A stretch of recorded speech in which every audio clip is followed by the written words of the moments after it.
अस्सलामुअलैकुम नाजरीन, बिलाखिर तेरे बिन ड्रामा सीरियल की आज लास्ट एपिसोड बेसब्री के इंतजार के बाद नशर कर ही दी, जिसकी हैप्पी दी एंडिंग दिखाई गई। हया जो मीरब को धक्के देकर इस घर से निकाल ही रही थी कि उसी वक्त मुर्तसिम उसका हाथ पकड़ लेता है, उसे रोकता है कि ये मेरी बीवी है और ये मेरी बच्ची है। और उसी वक्त वो मीरब को यहाँ से लिए हुए कमरे में चला जाता है। तभी वहाँ पर मीरब मीसम को सुला देती है। अब मीसम जो कि इतनी रो रही थी अपनी दादी को देखकर, यानी असली दादी को देखकर, सो गई। तो फिर इस ड्रामा सीरियल की शूटिंग को कंटिन्यू किया जाता है। अब मुर्तसिम जिसके दिमाग में एक ही सवाल बार बार घूम रहा था कि इस हया ने मुझसे झूठ बोला, उसी वक्त वो मीरब को सबके सामने ले आता है और पूछता है कि तुम्हें यहाँ घर से निकलते हुए किसी ने देखा था। तो मीरब ने हया का ही बताया, जो हकीकत भी था, मगर ये हया तो साफ मुकर जाती है। तो मुर्तसिम ने एक बार फिर से कहा कि अब वो सच बोले, और बिलाखिर ये हया अपने ही मुंह से सच बोल ही देती है कि उसने मुर्तसिम को पाने के लिए ये सब कुछ किया। जिसके बाद तो माँ बेगम भी हैरान हो जाती है, बल्कि हुआ वही फैसला जैसे कि व्यूअर्स हमने आपको पिछले एपिसोड के रिव्यू में प्रिडिक्ट किया था, यानी इस हया को हमेशा के लिए गांव भेज दिया गया। मगर व्यूअर्स, मुझे हया का ये अंजाम देखकर इतना अच्छा नहीं लगा। ठीक है, एट द एंड उसे गांव तो भेजते, मगर कम से कम इसके करतूतों पर इसे मुर्तसिम से या फिर माँ बेगम से एक थप्पड़ तो पड़ता।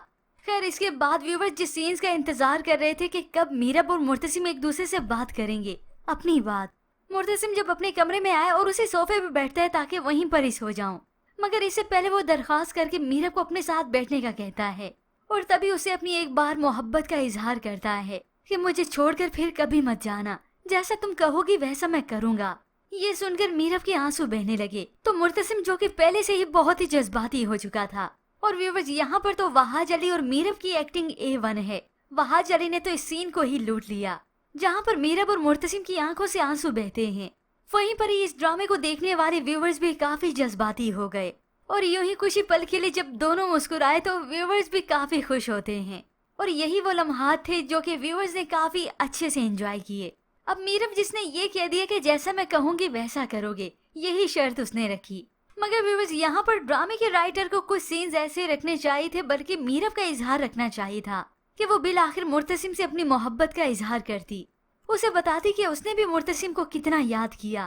खैर व्यूअर्स, ये सीन्स तो शायद वो इसीलिए नहीं रख सके क्योंकि एट द स्पॉट इस ड्रामा सीरियल की कुछ एक साथ की एडिटिंग की गई, इसलिए उन्होंने एट द एंड मीरब का कोई इजहार नहीं रखा। मगर ये होता जरूर। और इस ड्रामे के इख्तिताम पर आखिर मीरब की दिली ख्वाहिश पूरी होती है, वो एक लॉयर बन गए अपने वालिद की तरह। जो भी था व्यूअर्स, बहुत अच्छा था और बहुत अच्छी सभी की एक्टिंग थी। वहाज अली और यमुना जैदी ने बहुत अच्छे किरदार तो निभाई, मगर इसके साथ साथ पूरी टीम ने बहुत ही बाखूबी किरदार अदा किए। हया का भी किरदार नेगेटिव था तो क्या हुआ, उसने उस किरदार को भी अच्छे से निभाया। और यहाँ पर हम अब उम्मीद करेंगे इस ड्रामे की कामयाबी के बाद यमुना जैदी और वहाज अली एक साथ फिर से लीड रोल अदा करें, फिर से एज अ कपल हम इन्हें ऑन स्क्रीन देख सकें। पर व्यूअर्स, इसके मुतालिक आप क्या राय रखते हैं, और खास तौर पर इस ड्रामा सीरियल की लास्ट एपिसोड आपको कैसी लगी? उम्मीद है यहाँ पर लास्ट एपिसोड की हैप्पी दी एंडिंग देखने के बाद सबकी खुशी का कोई ठिकाना नहीं होगा, मगर फिर भी अपनी राय का इजहार जरूर कीजिएगा। और साथ ही हम अपने उन तमाम व्यूअर्स के शुक्रगुजार हैं जिन्होंने उर्दू टीवी की जानिब से इस ड्रामे सीरियल की रिव्यू को काफी पसंद किया और इस ड्रामे की कुछ एक साथ के रिव्यू को ट्रेंडिंग में भी लाए। खैर, इस लास्ट एपिसोड पर अपनी कीमती राय का इजहार जरूर कीजिएगा। मजीद ड्रामा रिव्यूज के लिए आप देखते रहिए उर्दू टीवी।